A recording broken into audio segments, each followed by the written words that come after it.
জয় যিশু। বন্ধুরা সবাই কেমন আছো? আজকে আমি একটা নতুন রেসিপি নিয়ে চলে এসেছি, লোটে মাছ মাখা। তো তোমাদের যদি ভালো লাগে প্লিজ চ্যানেলটা সাবস্ক্রাইব করে দেবেন। দেখুন কত সুন্দর ফ্রেশ লোটে মাছ নিয়েছি। তারপরে নুন, হলুদ, গুঁড়ো লঙ্কা, বেশি করে একটু পেঁয়াজ দিয়ে দেবেন, পেঁয়াজ কুচি, কাঁচা লঙ্কা কুচি, একটু রসুন থেঁতো, আদা থেঁতো করা, টমেটো কুচি, একটু বেশি করে সর্ষের তেল দিয়ে দেবেন। এটা কিন্তু খেতে দারুণ হয়। এরপর এটাকে আমি খুব ভালো করে মাখিয়ে নেবো একেবারে মাছের সঙ্গে।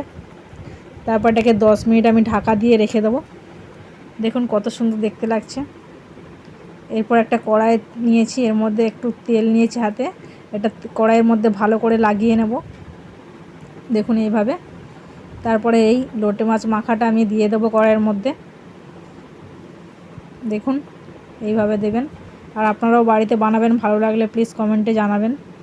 এরপর আমি এই থালাটা ধুয়ে একটু সামান্য জল দিয়ে দিলাম। তারপর এটা গ্যাসটা জ্বালিয়ে দিলাম। তারপর উপর থেকে দিয়ে দিলাম একটু ধনেপাতা কুচি। দিয়ে যখন এটা ফুটতে শুরু করবে তখন আমি এটাকে ঢাকা দিয়ে রেখে দেবো 2 মিনিটের জন্য। 2 মিনিট পরে আমি ঢাকনাটা খুলবো। দেখুন আমার কতটা জল বেরিয়ে গেছে মাছ দিয়ে। এরপর আমি গ্যাসটাকে একটু বাড়িয়ে দেব, দিয়ে ভালো করে শুকনো করে নেব জলটা। দেখুন এই একদম জলটা শুকিয়ে গেলে আমি উপর থেকে দিয়ে দেবো 2 চামচ কাঁচা সর্ষের তেল, একটু ধনেপাতা কুচি দিয়ে আমি এটাকে এবার নামিয়ে নেব। আর খেয়ে আপনাদেরকে জানাবো কেমন হয়েছে। আর আপনাদের ভালো লাগলে প্লিজ সবাই চ্যানেলটাকে সাবস্ক্রাইব করে দেবেন। এটা অপূর্ব খেতে লাগছে। ধন্যবাদ সবাইকে।